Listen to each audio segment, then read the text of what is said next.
It's not about what you have. It's about who you have. It's not about where you live. It's about how you live. And it's not about what you do. It's about why you do it. Welcome to the Momentasize Podcast. Today, we are going to go through the mind of a great guest. He's been a great developer, started from the ground, started fixing and flipping with his own hands, then built a construction company, and then moved full-time into development and apartments. Without further ado, please help me welcome Chris Stout to the podcast. What's up? What's up? Super pumped to have you on. Thanks for coming on. Chris, really quickly, you're a real estate developer. You're in Staten Island, New York. What was your first development deal and what's your favorite development deal? Well, I can tell you I moved to Jersey now, so I'm not in New York anymore, to be fair. Okay. My first development deal, so I basically started from the bottom renovating. So I put an ad in the Marketeer, $300 ad, started doing projects that I didn't have the tools for, and started buying tools with the small profit that I was making. So started like installing doors and molding and all that. Then worked my way up to being a custom home builder from that point. So that was a pretty good acceleration. And then from that point, then started doing development. So I was building for others before I was building for myself. But once I started developing for myself, I then realized that I don't really want clients anymore. Yeah, you don't want to deal with that customer service piece anymore, huh? Yeah, it's not so much. It's the difficult thing about development is you can't really time the job. So you're getting involved with something. So the sales process in building custom homes is long. And people say like, well, how long is it going to take you to build my house? And I'm like, I don't know, 6 months. And it's up to you. Because, if I'm building a home, our timeline was typically like 4 to 5 months complete when we're in charge of the decisions. When we're not in charge of the decisions, I don't know. Like I know what the house is going to look like before I even start when I'm building something for myself. So, the unpredictability of the business makes it difficult. But in hindsight, like looking back, I'm all in now on the development and the multifamily investing, or the larger scale investing. But looking back, like the working for clients, it's good for cash flow. So the further and deeper we get into this real estate thing and investing, the cash flow slows down significantly. And then you get paid in very large chunks. So sure, the apartment investing is good. The rents coming in are great. You're not killing it when it comes to apartments as much as you are when you exit a deal. So exiting real estate is the most profitable thing in real estate, as crazy as that may sound. But exactly. I mean, you sell stuff. Yeah, from an apartment side on those apartments, you're going to make 5 to, if you have a great deal, 8% cash on cash return, right? But it's all the additional stuff. It's the depreciation that you get. It's the AM pay down that you get. And it's in that year 5 to 7 when you exit or refinance where you get the big payday. So going to be more, what was it like when you started off, you actually started flipping, doing the work yourself. Then you scaled to building homes for others. How many homes did you do how many homes were you doing at one point? So I only did flipping for a short period of time. I probably only flipped like 10 homes. Yeah. Before I realized that I don't want to do that anymore. Yeah. And when I was basically the way I started was I put an ad in the Marketeer and I was working for individual people just doing small repairs. But what was the second part of the question? I'm sorry, I missed that. Yeah. So you started flipping, you did about 10 homes, and then when you were building custom homes, what was that timeline like, and how many homes did you do until you said, "Hey, I'm going to just start doing my own development"? Oh, we've built hundreds of homes for people. Yeah. Hundreds of homes, and then on the development side, we've done hundreds. But the stereotypical home flip, like you buy something, repair it, and sell it, I got away from that quick. There's actually at Gabe's group, I learned a term. They call it adult flipping. Yeah. So adult flipping is when you buy something much larger and flip it. So like this project behind me. If I don't know if you put the video of this thing up, but it's 24 townhouses. So we bought 24 townhouses and then sold them off individually. So that's an adult flip. So we bought them. Break that deal down. You bought 24 townhouses and they were rentals at that time. And then did you go and Were they already townhouses? Were they rentals? Were they already on lots, or what'd you do? How'd you do that? Yeah, so the 24 townhouse is owned by one guy. How'd Yeah. we find it? We went on Zillow, and we saw that they were for rent for cheap. Yeah. So called him. He didn't pick up.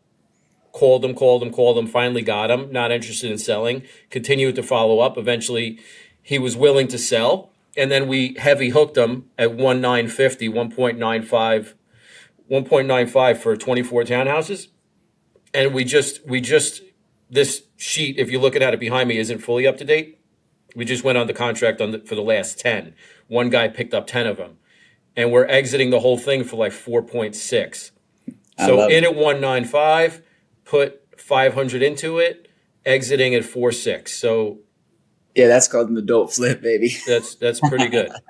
Yeah, pretty so good. it's an adult flip. All right, give me a guess. I'm going to give you a guess on the dots. So I see green dots, I see red dots, I see blue dots, and yellow dots. Green is money. They're sold or what? Green is closed. Yep. Yeah. What's red? In contract is red. Yeah. So the rest of them, I'll actually put red stickers on the rest of them when we hang up. Yeah. Renovated. Yellow is renovated, and blue is occupied. Yeah, I love it. Yeah, I mean, one of the crazy cool things about real estate, right, is it's how creative can you get and what can you see that others don't. So you take that 24 unit deal. You're obviously a deal junkie. You're hunting all the time. You were looking at it and you stayed consistent. You called him. He didn't pick up. He's not even interested, but you just stayed on it. And that consistency and the creative thinking. So looking at it differently than anyone else, you're like, hey, this isn't just 24 townhomes that can be owned by one person. I can split this off, renovate it, and really get a lot more out of each townhome if I sell them off. So it's a really creative idea. And that's what I love about real estate. It's not just numbers. It's also creativity, right?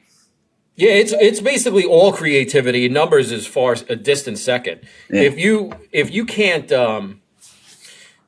first of all, if you can't follow up with someone, and I'm glad you said that, if you can't follow up with someone, you'll never get anywhere in this business. Like you don't call anyone and you're like, hey, I'd like to buy your property. And then they're like, oh, absolutely. Sure. When do you want to close? It doesn't happen like that. It takes follow-up, massaging, relationship building. It takes all that. So it's super important that when you do something that you follow up sometimes for months before you actually get something done. So, a lot of people aren't successful in real estate because the bigger you get into real estate, or the bigger you get into business, the longer the gratification is. So the more that you need instant gratification, the less successful you'll be really in life, but the less successful you'll for sure be in real estate, for sure. Yeah, I like a lot. I like that advice a lot. I know Chris Stout, when he wants something, he's not going to give up. I saw you actually fly out and go door knock on this guy's house who you wanted this piece of land from him. And you're like, it sounds like he wasn't answering his phone. So you just flew out to his house and door knocked and built a relationship. And who knows? Are you going to get that land, you think, or what? I don't know. Again, I have to stay on him.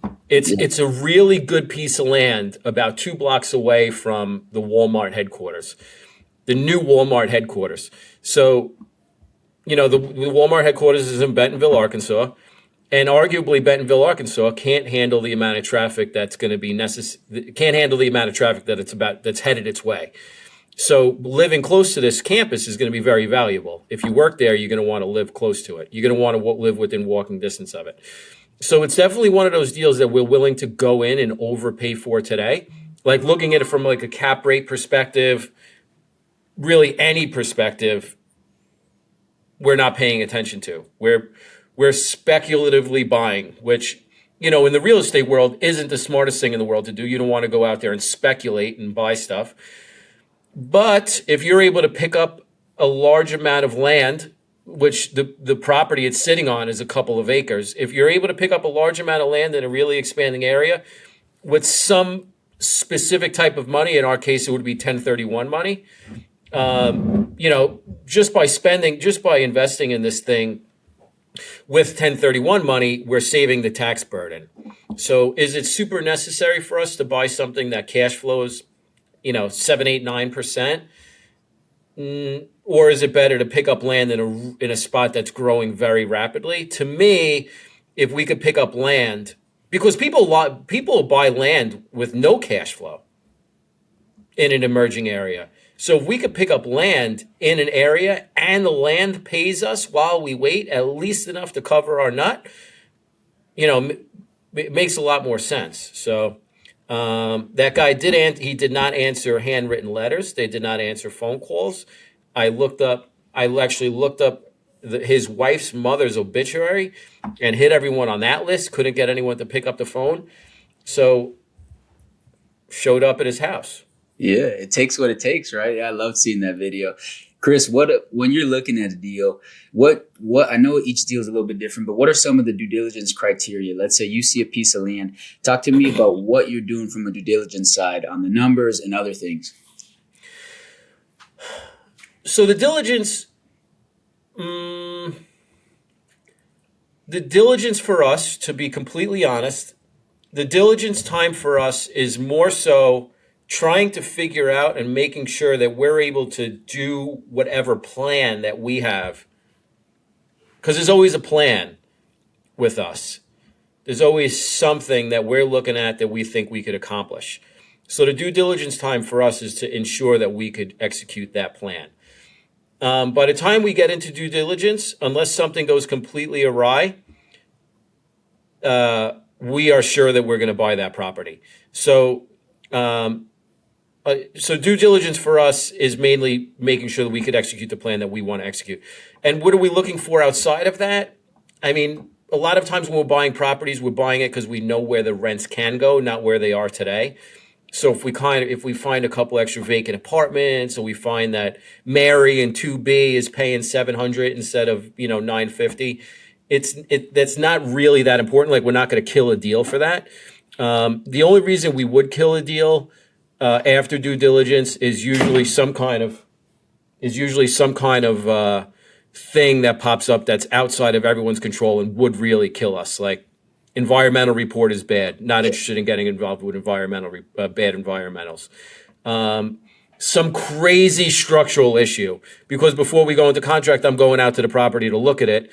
And we don't really get property condition reports, as crazy as that may sound. Like, just my eyes are good enough for it. I lightly look around and, I'm like, all right, yeah, it's a building. It's here. It's not falling over. Like, that's good enough. I think sometimes people get too much in the weeds when they go to buy something. They're like, oh, there's a crack in the foundation. Like, I don't know if I should buy it now. We're not canceling deals for that reason. We have a much larger, bigger picture. Then we know that a $5,000, $7,000, $8,000, $9,000, $10,000 repair isn't going to hurt us. And really, when it comes to buildings, unless you're buying, we don't buy stuff that's really older than the 70s, really 80s, but we'll buy stuff in the 70s. As long as you're not getting involved with something that's really old, your biggest exposure is the roof and parking lots.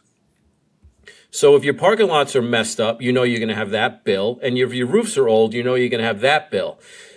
And when it comes to roofing and parking lots, someone's paying for it. So it's either the current seller's paying for it in a price reduction or he's going to fix it. You're going to pay for it out of your own pocket, or you're going to pay for it at sale because the next guy is going to want a discount of some sort. So, those are the major things, like the paperwork and verifying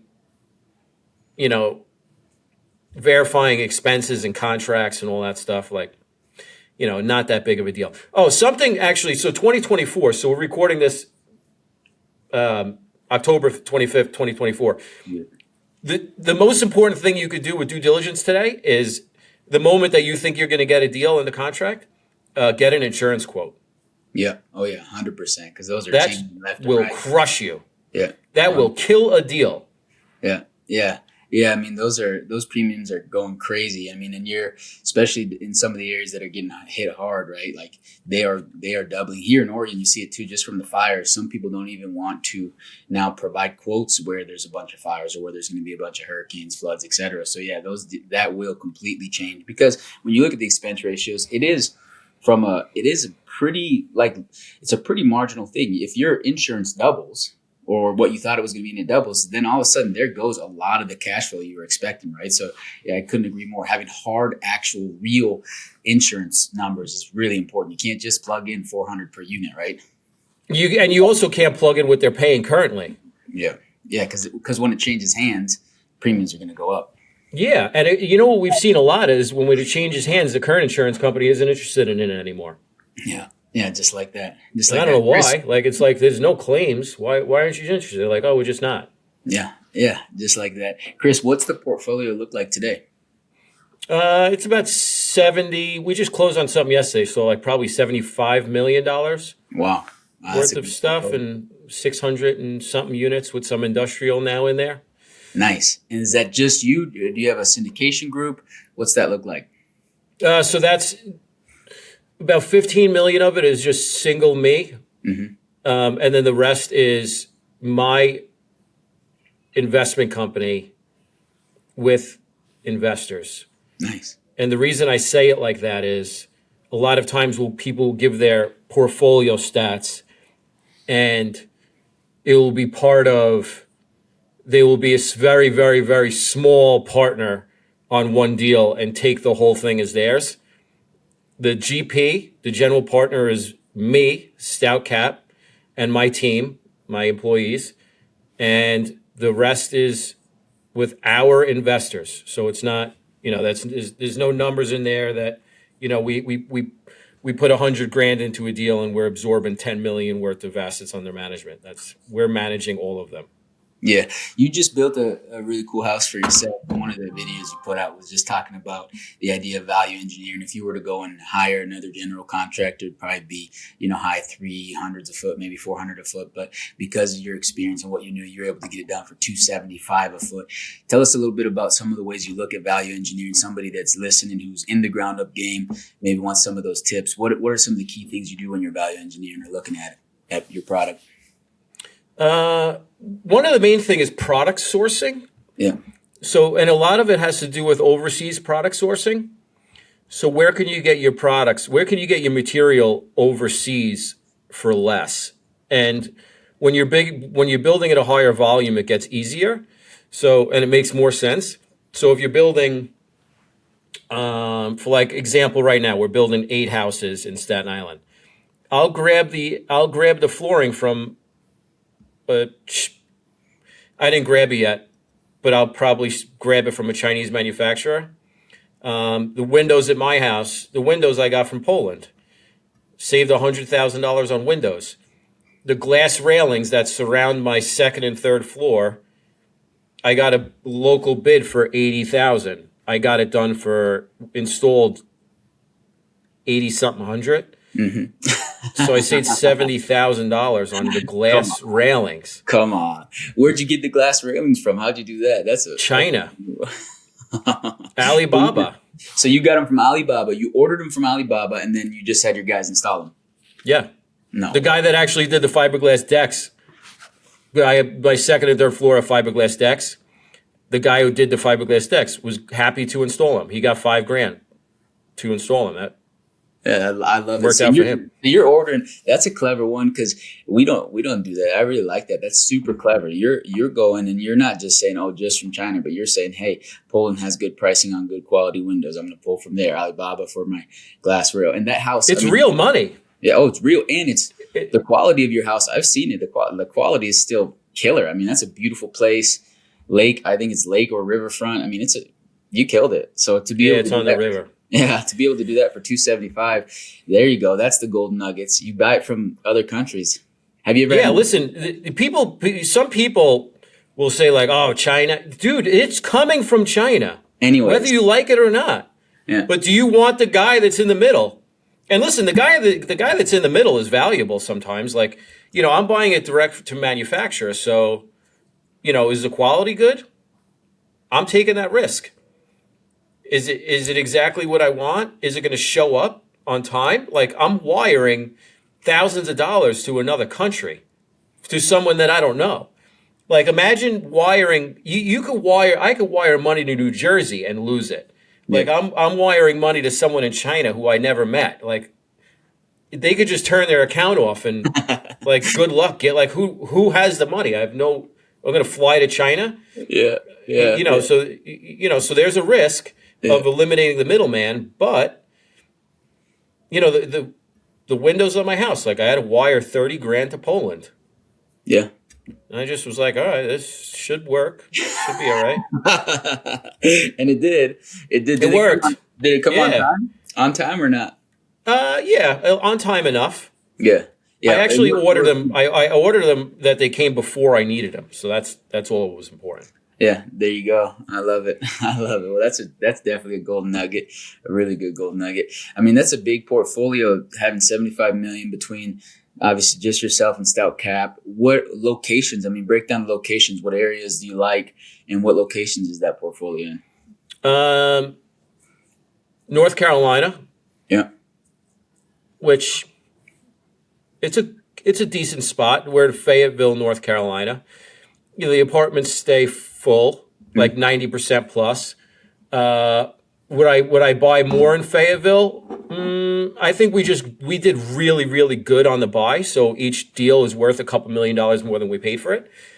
Am I anxious to buy more in that market? Not really. Fayetteville, Arkansas, I would buy everything that exists there. Then Northern Alabama, we have some stuff. I'll buy everything that exists there. But more so Northwest Arkansas, which is Fayetteville, Arkansas. That area, I would buy literally everything that exists. Northern Alabama, which is the Huntsville market, I would buy almost everything there. And Wichita, Kansas, which that we bought that deal. It's so funny. Like, who would think Wichita, Kansas? We have to keep raising our rents because we can't empty the place out. We're like, if we get we do property management calls once a week with every property. It's like all we're ever talking about is maybe one vacancy. Jeez, I love it. I love it. That's a quality. Just keep raising the rent. So we call it a quality problem, right? So that leads into what my next question was going to be. You got different assets in different areas. How are you dealing with the management of them, the property management? You're doing a third party, it sounds like. Has that been difficult? Did you inherit it? Talk to us about the operational side of that. Basically, let me think. Every property we purchased, we put a new property manager on it. We have not kept any property manager on any property. Which makes sense, right? Yeah, it does. We've considered keeping some, but it always winds up that we change. And how has it been? You really, really, really have to be on top of them. There is no set it and forget it. All the way up from the property managers that we have hundreds of units to the ones that we have, 10 or 15 or 20, because we do own some smaller assets. Because when you're looking for the larger stuff, sometimes the smaller stuff pops up and you're like, we could make $1.5 million here. Like, we're going to ignore this. We'll just close with our own money. When we bring investors in, we like to be at least over $5 million. But really would like if it's over 10 million, because then it makes the whole process more worth it. Yeah. Because we're raising the capital and it costs money to do. Yeah. So it makes more sense for everybody if the deals are bigger.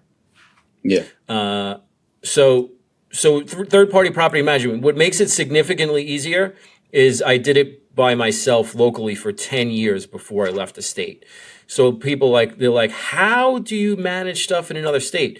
That's coming from the brain of someone who hasn't done it long locally.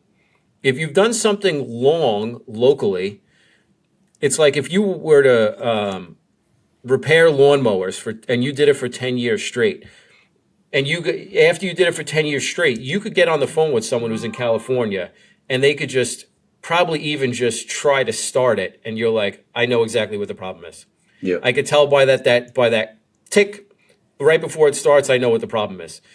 Or you could just look at a photo of a lawnmower. You're like, oh, that model, get rid of it. It's terrible. This is what you got to get. Or like, this is how you fix it. And it's just experience. So for me, I I guess another thing to train myself is I like leaving my office and I like going on site, but I try to leave my office as little as possible for training purposes. Like, how could I get this fixed without leaving here? Because really, if, like, say right now, right, I'm on this podcast with you, and then I have a bunch of stuff that's in front of me. If I were to get a phone call while I'm talking to you or after I'm talking to you, if I can't fix that, that means I have to leave here, and everything else I had to do today is now shelved. Yep. And is now pushed till tonight, tomorrow, never gets done, whatever. So training yourself to learn how to fix stuff without leaving your current position is very valuable. And then once you learn how to do that, then you could, like, I don't care if a property's in Hawaii, like I could manage it from right here in New Jersey. I love it. Yeah, I love it. The experience creates the wisdom, right? And it allows you to be able to manage it really well with the third-party managers. Then it is staying on top of making sure that you have weekly cadence with them, a good feedback loop of what's happening, and boom, you can solve it remotely because you've had all that experience. You've been through it. You've gained all the hard knocks wisdom of the challenges. And it takes about, 10 years to become, like, to really master something. If you think about how many hours it takes, there's studies. They say 10,000 hours of quality work creates a master, right? Well, 10 years would give you that, right? 10 years of doing it yourself in your local area where you can really, really go through each problem that arises, right? So I think that's great advice, and I really like that piece of it. So what I'm hearing you say right now, correct me if I'm wrong, but you essentially have two buckets. You're not really building houses for anyone else anymore. That active income's gone, but you've got a spec build bucket that creates good cash for you. And a lot of that's happening in the New Jersey area, maybe Staten Island area, right? You're doing a lot of that stuff. You're buying land, whether it's a house where you can put 10 townhomes on, or this townhome project that you have right there. You're buying, you're turning it, you're flipping those on the spec side. And then you're accumulating all these apartments, as many apartments as you can, to be able to offset both what you're making and just to grow the real wealth. The slow wealth creation is happening on the apartments. Is that right? Yeah, that's pretty accurate. I actually haven't looked for new development property. Everything that I'm building now, I've had in the hopper for years, just getting approved. Yeah. My main focus of new acquisitions is things that require significantly less work than development, to be honest. Yep. So apartments, you buy them and they're cash flowing from day one. They're taking care of themselves. And then stuff like that's behind me, that's creative purchasing. So I purchased something and then I'm selling them. So basically what I did, the 24 units behind me, I was in a development game, but I didn't have to build anything. Yeah. And the reason is just time. I'm 41 now. So you start to realize a little bit more. You're like, time's not really on our side. What can we do that's faster and less risky? Just requires maybe a little bit more work up front. And then that's this stuff. So, if you're buying real estate that's undervalued or needs work in some kind of way, it's my opinion that it's better to do that than to go out for a fresh piece of land and take it to the finish line. It's harder to find, but it's usually easier to do once you get it. It's easier to do and less risky. Yeah, I could agree on that 100%, right? The risks of the development game are the timelines are longer. They take longer, right? So when you buy a piece of land, there's no cash flow on that right away. So that money's sitting there as you're getting it, waiting to get it approved, depending on the jurisdiction. That could be 6 months, 12 months, 18 months, 2 years. It just depends, right? Like you said, you're developing out a lot of land today that you've been working on getting approved for the last 2 years sometimes, right? So that timeline takes a while. Then in development, you're also making future predictions. So what are my rents going to be? What are my actual construction costs going to be, right? There is risk to making those future predictions. So the play out of that is a whole different story versus, like you said, now, if you buy something that's existing that already has cash flow with room to grow, it sounds like a really, really good strategy. And I think that, makes a lot of sense. I still love the development game. I'm in love with it. I'm obsessed with it. I like taking a piece of land and turning it in, seeing if it's financially feasible and turning it into something, right? So it's the main game that we play. But that's the main reason people do development, is because they love it. Yeah. There's a guy on, I don't know if you're on X at all, Twitter. There's a guy, strip mall guy. Yeah.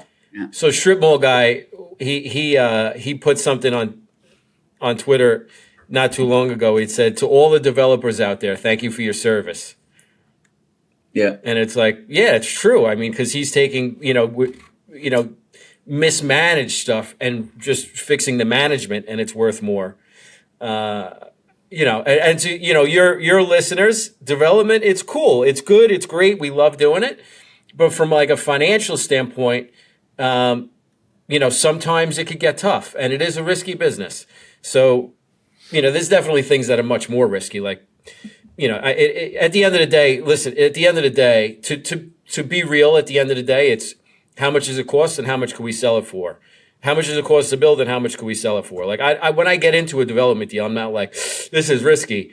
But you are the one downside to development is you only have one exit door. And that's typically you only have one exit door, and that's to sell. So you're betting on what the market's going to be in 2 years from now.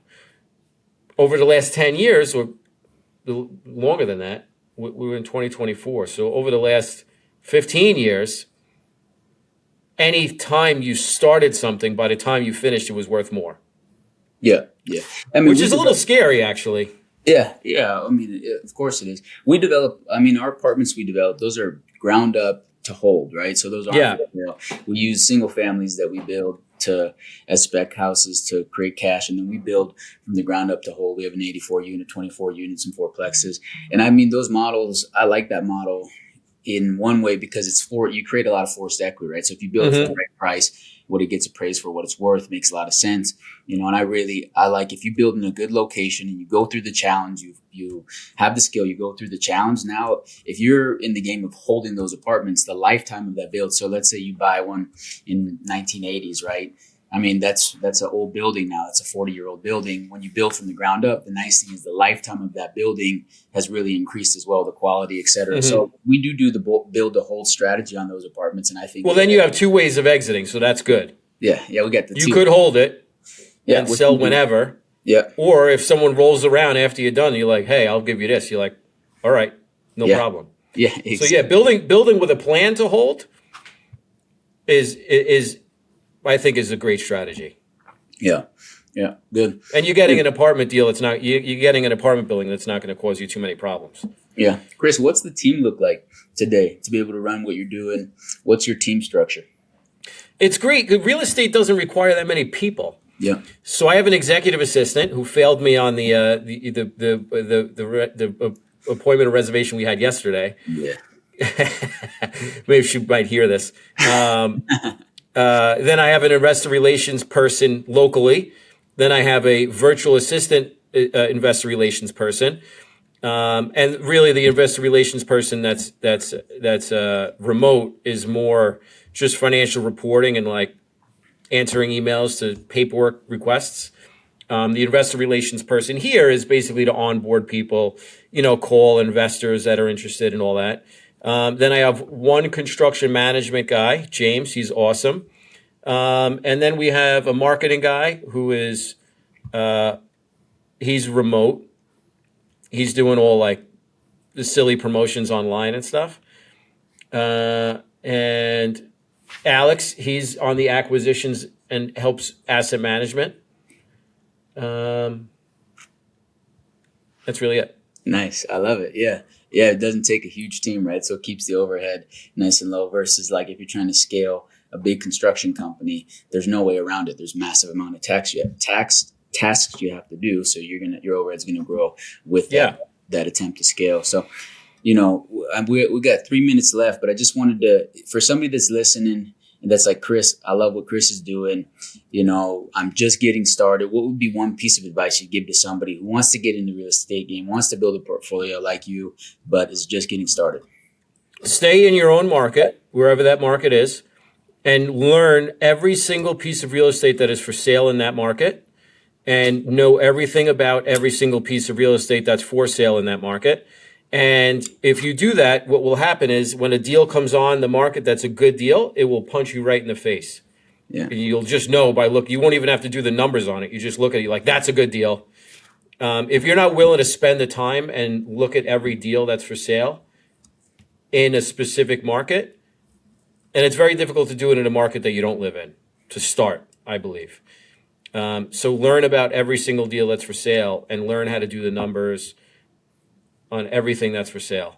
And then from that point, start calling brokers, start calling agents. The second most important thing, I think, is to learn the jargon that we talk. Jargon, right? Like the language. Yeah. I would say learn how we talk, learn the words, because the higher level of a broker or agent you call, the more of that stuff gets thrown around. And if you don't know it, they will automatically know that you're new. Yep. And the other thing is going confident, like you're worth $1 billion. Yeah. If you show up and like, this guy's got no money, no one's going to want to sell you. They know you're just wasting your time. So show up like, you're the big swinging guy in the area, and, show up with extreme confidence. And that's going to be, once you start getting to the point where you're actually going to buy a deal, that's super important. I love it. That's great advice. Chris, thanks for coming on. Anybody that wants to connect with you, where can they find you, Chris? I think the best place is Instagram, just official Stout on Instagram. Yeah, we'll link it. We'll link it as well. Thanks for coming on, Cool. Dropping some nuggets. I really appreciate it. I look forward to continue to chat with you, get to know you some more. And who knows, maybe I'll see you in the deal room sometime. Yeah, sounds good. All right. Take care, Chris. Thanks for coming on. Yeah, thank you. All right. And with that, guys, we'll see you on the next one.